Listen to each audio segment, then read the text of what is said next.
we doing? Avi Weisvogel with the Entrepreneurial Dentist coming your way and coming to you today to talk about, I'm going to say lack of progress, maybe frustrating in this particular industry, but the lack of progress from the masses versus, hey, what a select few can actually accomplish when they put their minds towards it. So I burst onto the scene after doing sleep myself, quiet, without hearing or really talking to anyone, just started saying, hey, there's got to be something different in this world of sleep apnea. I knew dentists who were doing well in the field of dentistry. I was doing well in the field of dentistry, but I honestly knew no one that was doing really well in the field of sleep apnea. So in order to see a lot of patients, I knew one guy who had cut his fees down to whatever the insurance paid him, like $600-700 an appliance. I knew somebody else who would spend a fortune on advertising, and the ROI was almost 1-to-1. It was like, hey, that doesn't work. This needs to be a business. It needs to be scalable, and it needs to just keep growing and growing. And so I would look out for courses that were being offered, and the guys who were in charge of these courses were just teaching the same exact thing. Each course, the same exact thing. Science, science, science, and then you need your staff member to do this, and then someone to do this. And in reality, most of it was nonsense. So when I came out with my first ad ever, and yes, there are some things I would like to redo. In no way was I looking to cause a ruckus in an industry, but my first ad about sleep apnea said, hey, the people teaching sleep apnea have no idea what they're talking about. And while it obviously was meant to be attention grabbing, it wasn't meant to offend anyone in particular, but rather just this industry. The industry of, hey, what are you prepared to do differently? Because doing more of the same doesn't work. We can't, as dentists, just hang back and wait for patients to be sent our way. Right, so I started digging around, looking at how could I figure this out, how could I get people to send me patients, how could I get sleep doctors, the guys who were in charge of it all, how could I get them to send me patients. And so you walk into a sleep doctor's office and they say, hey, I'm a dentist and I know what I'm doing with sleep apnea, and you know you have so many patients that can't wear CPAP and you should send them my way. Meanwhile, these sleep doctors just don't have patients sent to them. You know, most doctors, physicians completely ignore sleep. Even though it's 1/3 of our life, it's just ignored, right? So there's no sleep questionnaires in offices, and if there are, they're very small. Do you snore? Do you have sleep apnea? That's not a sleep screener. Just using an Epworth, also not a sleep screener. Hey, the correlation's about a coin flip. So how is it that we're supposed to be relying on sleep physicians to send us patients? The sleep physicians rely on the regular physicians, PCPs, cardio, internists, you name it. And those guys aren't sending patients to the sleep guys, and we're relying on the sleep guys. So the sleep guys have to beg for scraps. And then you go in as a dentist and say, hey, I know it's really hard for you to get patients. I know you're probably killing yourself for all of your referrals. How about sending me all of your easy cases, the slam dunks, the mild to moderate easy ones? And if I was a sleep doctor and you walked into my office with that pitch, I'd say, what are you offering me in return? It seems like you're asking me for all my patients to be sent your way. And I'm like, yeah, I get it. I get why you don't want to send me patients. So what can we do differently? How do we create something that makes sense for everyone? And so I'd come up with a deal with the sleep doctor I was working with where if I was responsible for getting her patients, she would send me the mild to moderates of those. We had to track everything, and it wasn't foolproof, but all of a sudden our numbers started to increase. And the idea was this: how can we get physicians involved in the process? I had this great idea, or so I thought, of, well, if I can get $4,000 or $5,000 for an appliance, how about I take some and then I give some to the physician? I called a healthcare attorney who told me, that sounds like a great idea. I'll come visit you in jail every week. I'm like, what do you mean? He's like, yeah, that's fee splitting. You can't fee split. I'm like, okay, well, help me come up with a model that does work. Years of trial and error, years of research, of going over the same concepts, different states, different doctors, different attorneys, changes in healthcare law. What's the concept that's going to lead you to get patients in your door? How's it going to work? How can we work with these physicians? And that's what I worked on for a long time. Yes, if you followed my story at all in my career, I started off with sleep labs, which by the end were making me a good living. I was doing both CPAP and oral appliances, and the money coming in from DME, durable medical equipment, both CPAP and appliances, were finally outproducing what I was doing in dentistry. And at a higher profit level because it's a way lower overhead. But that model didn't last.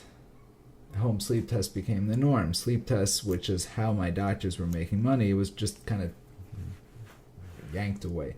So we had to find a different model, and the model that we use currently, or still in different ways because the laws change all the time, are working with physicians in ways where they can get reimbursed for different things involved in sleep, yet you're running the show.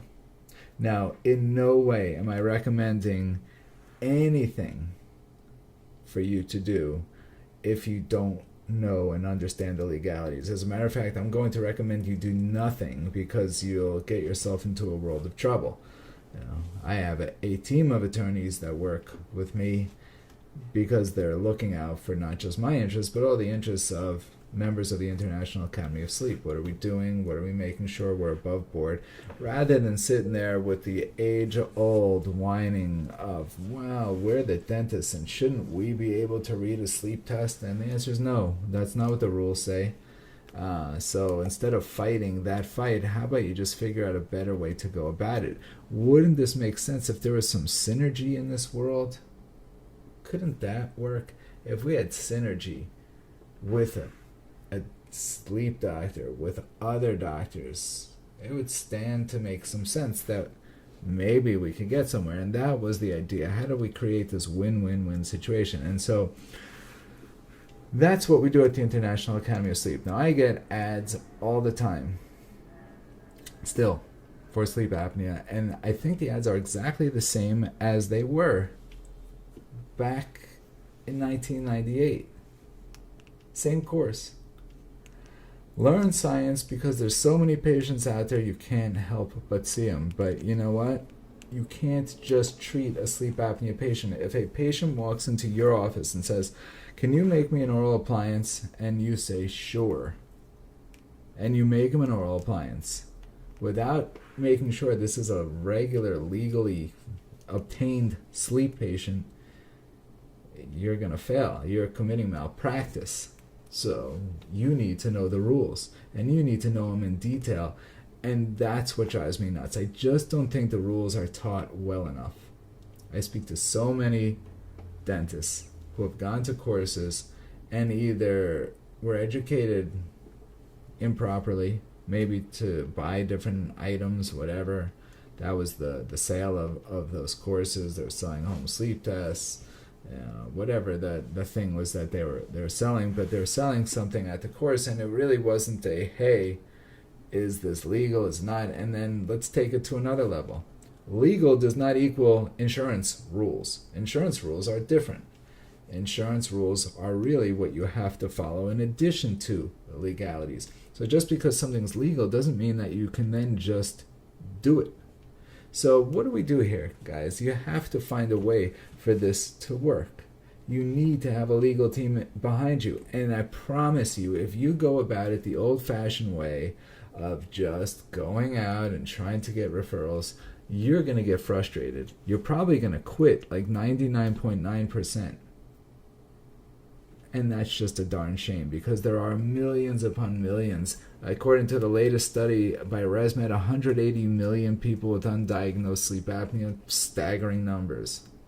Stats are just coming up all over the place about the effects sleep distorted breathing have on your overall health. I mean, this is crazy. How are we not doing something about this? So the answer is, I don't know that I'm going to include myself in the overall we, because we are doing something at the International Academy of Sleep. We are pushing members every single day to make a difference in their world, to not become the go-to sleep dentist, because it's the wrong model. The model is not to become the dentist who gets referred to patients. The model is to become the go-to sleep person in your area, where everyone who's in a field that really doesn't understand where sleep patients should go, they send them to you. Imagine that. And not as a dentist, because you're going to be the boss, the leader, the healthcare entrepreneur who's the go-to sleep person in your area. Most areas don't have one. Most areas could have 10 easily. So think about it. If you have gone to a sleep course and you have not succeeded, why?